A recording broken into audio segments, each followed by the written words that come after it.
चतुर्थोध्याय।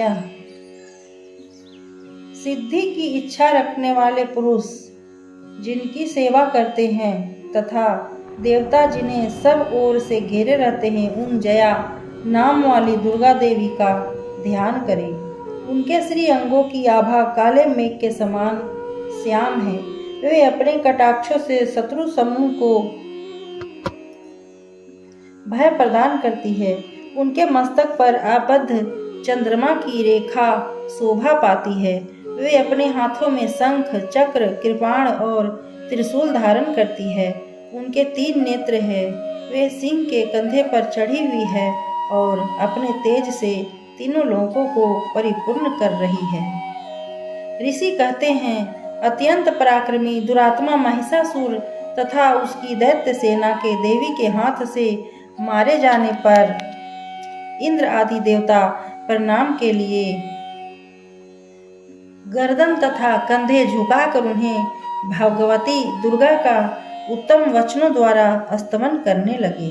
उस समय उनके सुंदर अंगों में अत्यंत हर्ष के कारण रोमांच हो आया था। देवता बोले, संपूर्ण देवताओं की शक्ति का समुदाय ही जिनका स्वरूप है तथा जिन देवी ने अपनी शक्ति से संपूर्ण जगत को व्याप्त कर रखा है,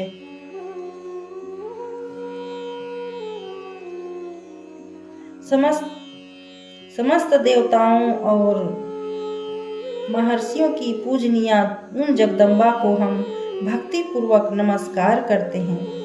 वे हम लोगों का कल्याण करें।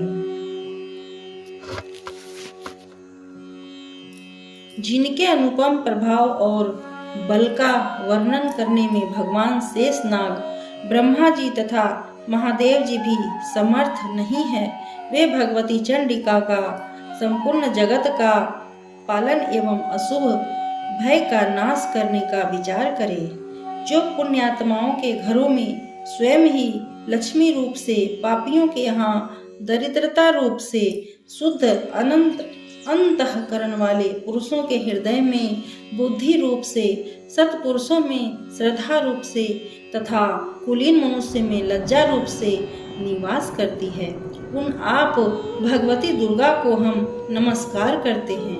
देवी, आप संपूर्ण विश्व का पालन कीजिए।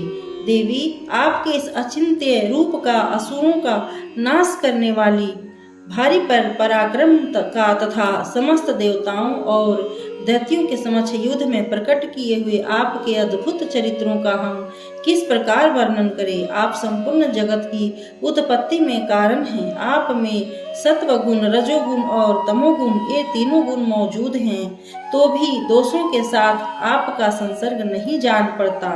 भगवान विष्णु और महादेव जी आदि देवता भी आपका पार नहीं पाते। आप ही सबका आश्रय हैं। यह समस्त जगत आपका अंशभूत है, क्योंकि आप सबकी आदिभूत अव्याकृता परा प्रकृति हैं। देवी, संपूर्ण यज्ञों में जिसके उच्चारण से सब देवता तृप्ति लाभ करते हैं, वह स्वाहा आप ही हैं। इसके अतिरिक्त आप पितरों की भी तृप्ति का कारण हैं, अतएव सब लोग आपको स्वधा भी कहते हैं। देवी, जो मोक्ष की प्राप्ति का साधन है, अचिंत्य महावर्त स्वरूपा है, समस्त दोषों से रहित जितेंद्रिय तत्व को ही सार वस्तु मानने वाले तथा मोक्ष की अभिलाषा रखने वाले मुनिजन जिसका अभ्यास करते हैं, वह भगवती पराविद्या आप ही हैं।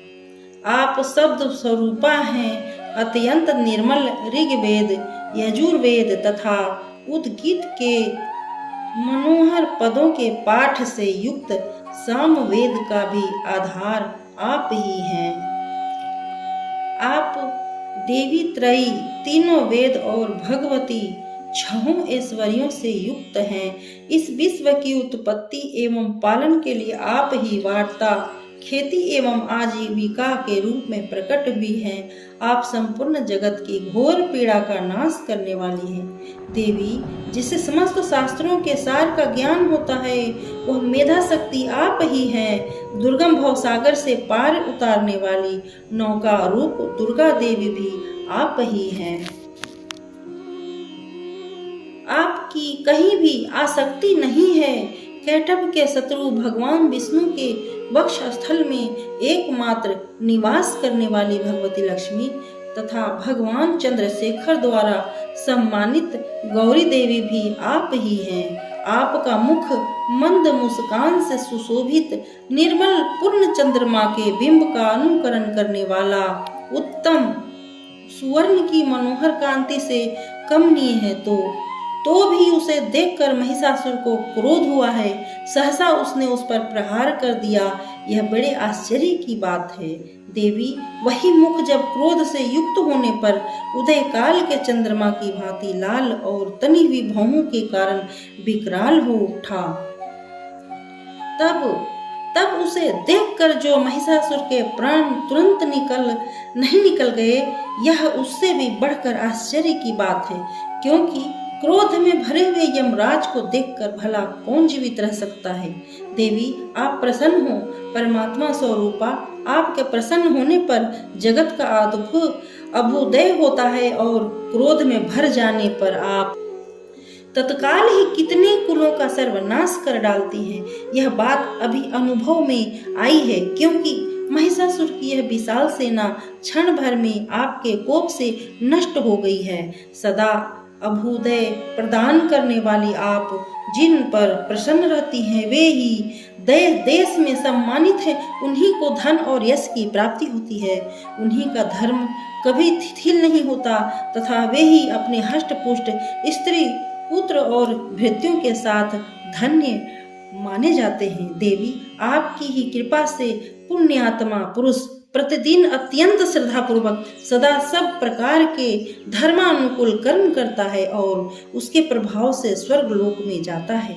इसलिए आप तीनों लोकों में निश्चय ही मनोवांछित फल देने वाली हैं। माँ दुर्गे आप स्मरण करने पर सब प्राणियों का भय हर लेती हैं और स्वस्थ पुरुषों द्वारा चिंतन करने पर उन्हें परम कल्याणमयी बुद्धि प्रदान करती हैं। दुख दरिद्रता और भय हरने वाली देवी आपके सिवा दूसरी कौन है, जिसका चित्त सबका उपकार करने के लिए सदा ही दयार्थ रहता हो। देवी इन राक्षसों के मारने से संसार को सुख मिले तथा ये राक्षस चिरकाल तक नरक में रहने के लिए भले ही पाप करते रहे हों, इस समय संग्राम में मृत्यु को प्राप्त होकर स्वर्ग लोक में जाएं। निश्चय ही यही सोचकर आप शत्रुओं का वध करती हैं।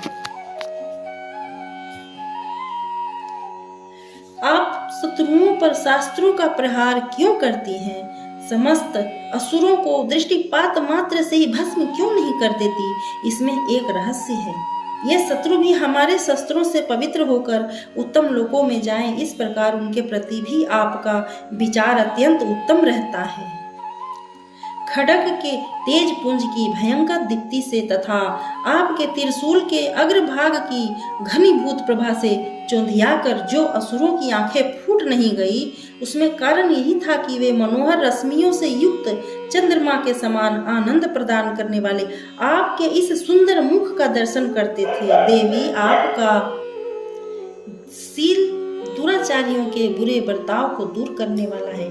साथ ही यह रूप ऐसा है जो कभी चिंतन में भी नहीं आ सकता और जिसकी कभी दूसरों से तुलना भी नहीं हो सकती, तथा आपका बल और पराक्रम से तो उन दैत्यों का भी नाश करने वाला है जो कभी देवताओं के पराक्रम को नष्ट कर चुके थे।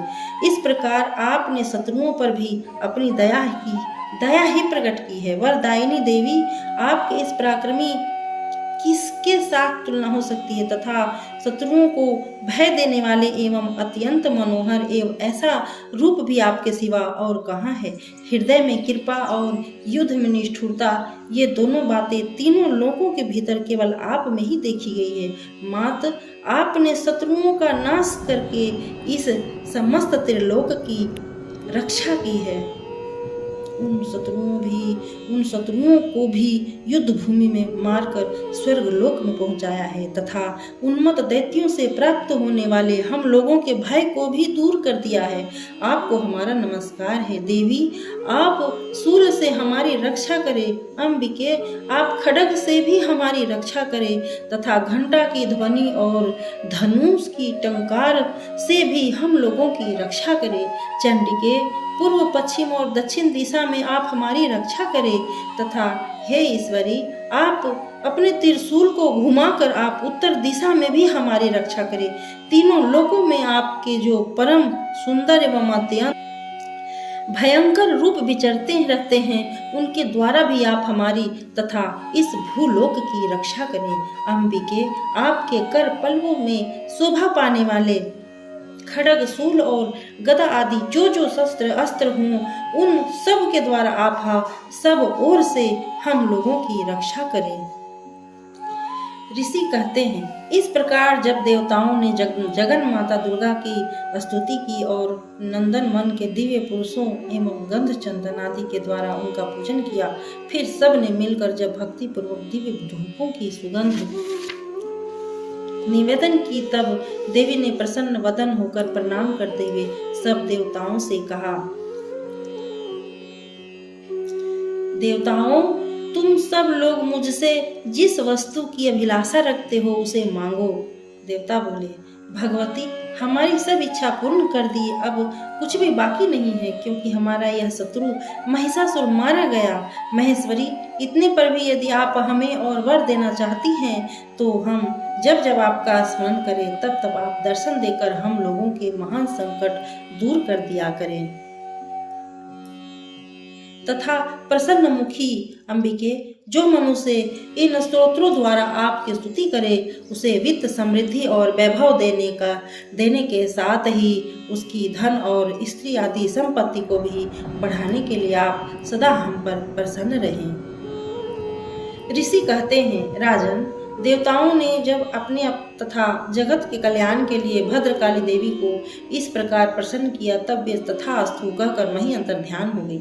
भूपाल, इस प्रकार पूर्व काल में तीनों लोगों का हित चाहने वाली देवी जिस प्रकार देवताओं के शरीर से प्रकट हुई थी, वह सब कथा मैंने कह सुनाई। अब पुनः देवताओं का उपकार करने वाली वे देवी दुष्ट दैत्यों तथा शुंभ निशुंभ का वध करने एवं सब लोगों की रक्षा करने के लिए गौरी देवी के शरीर से जिस प्रकार प्रकट हुई थी, वह सब प्रसंग मेरे मुंह से सुनो। मैं उसका तुमसे यथावत वर्णन करता हूँ।